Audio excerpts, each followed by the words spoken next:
Snowy Night, written by Nick Butterworth. Nick Butterworth is the author of this story and the illustrator. That means that he's written the words and he's drawn the beautiful pictures. You can see a photo of him here. Let's have a look at the blurb on the back cover of the book. Find out what the story's about. Percy, the park keeper, always feeds the animals in the park where he lives. But one cold winter's night, he discovers that his little friends need more than food. Oh, that sounds like a fun story. Shall we read it together? One Snowy Night by Nick Butterworth. It's cold in the park in winter, but Percy the park keeper doesn't mind. He puts on his warm coat and his big scarf and wears 2 pairs of woolly socks inside his Wellington boots. Percy likes to be out in the fresh air. In the middle of the park, there is a little hut. This is where Percy lives. When it gets too cold to be outside, Percy goes into his hut where it's cosy and warm. The animals who live in the park all know Percy's hut. Every day he shares his lunch with them. One winter's night, it was so cold it began to snow. Great big snowflakes fell past the window of Percy's hut. "Brrr," said Percy. "I think I'll need an extra blanket tonight." He made himself some hot cocoa and got ready for bed. Suddenly, Percy heard a tapping sound. There was somebody at the door. Now who can that be at this time of night? Thought Percy. He went to the door and looked out. There on the step was a squirrel. It looked very cold and miserable. "I can't get to sleep, Percy," said the squirrel. "My bed is full of snow." "Oh dear," said Percy. "Never mind, I've got plenty of room for 2. The squirrel snuggled down next to Percy and soon began to feel warm. Knock, knock. It was the door again. Now who can that be? Thought Percy. Standing outside were 2 shivering rabbits. "It's freezing," said one rabbit. "We're frozen," said the other.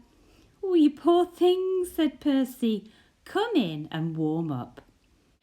The rabbits squeezed into bed next to Percy and the squirrel. There wasn't much room. "Could you face the other way?" Percy asked the squirrel. "Your tail is tickling my nose." Knock, knock. "Oh dear," said Percy. "Now there's someone else at the door." It was a fox. He looked very cold and hungry. "Oh, can I come in too?" he asked. Percy scratched his head and thought for a minute. "Well, if you promise to behave," he said. "I promise," said the fox. And he squeezed into bed next to all the other animals. Bump! Oops! The squirrel fell out. "Oh, who did that?" asked the squirrel crossly. Knock, knock, knock. "Good gracious," said Percy. "It's the door again." This time Percy had quite a surprise. There on the step was a badger, 2 ducks, a hedgehog, and a whole family of mice. They all wanted a bed for the night. Poor old Percy, and poor old Percy's bed. The animals pushed and shoved and rolled around the bed, but there was just not enough room for them all, and soon the bed covers ended up in a big tight ball. Then, bump! The covers rolled right off the bed and everybody fell onto the floor. "Oh dear," said Percy, "this won't do at all. My bed is just too small." Suddenly, one of the mice pricked up his ears. "What's that noise?" he squeaked. Everyone listened hard. Now they could all hear it. There was a scratching, scraping sound. It seemed to be coming from underneath them. "There's something moving onto the floor," whispered Percy. The animals looked frightened, and the mice all started to squeak at once. "Oh dear! Oh, what can it be? Oh, it might be a monster! Oh, with fierce claws and sharp teeth!"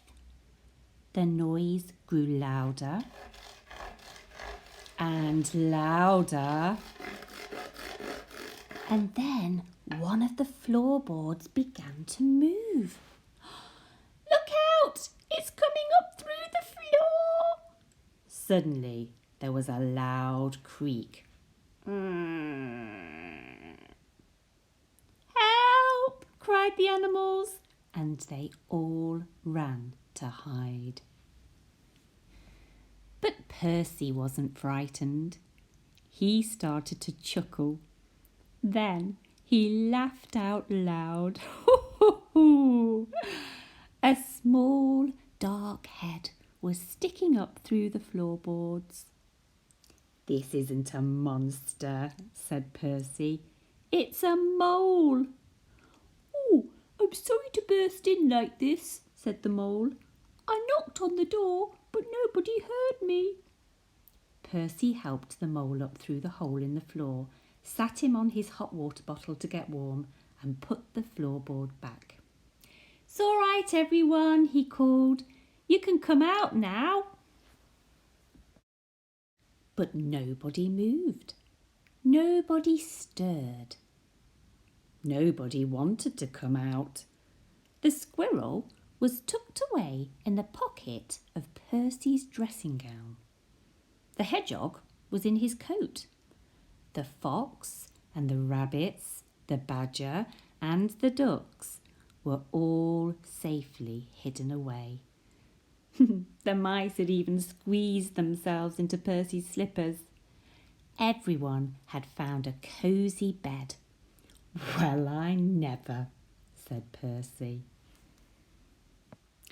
Percy yawned and snuggled down in his own bed once again. That's better. Now I've got plenty of room," he said, "and a little to spare for a mole."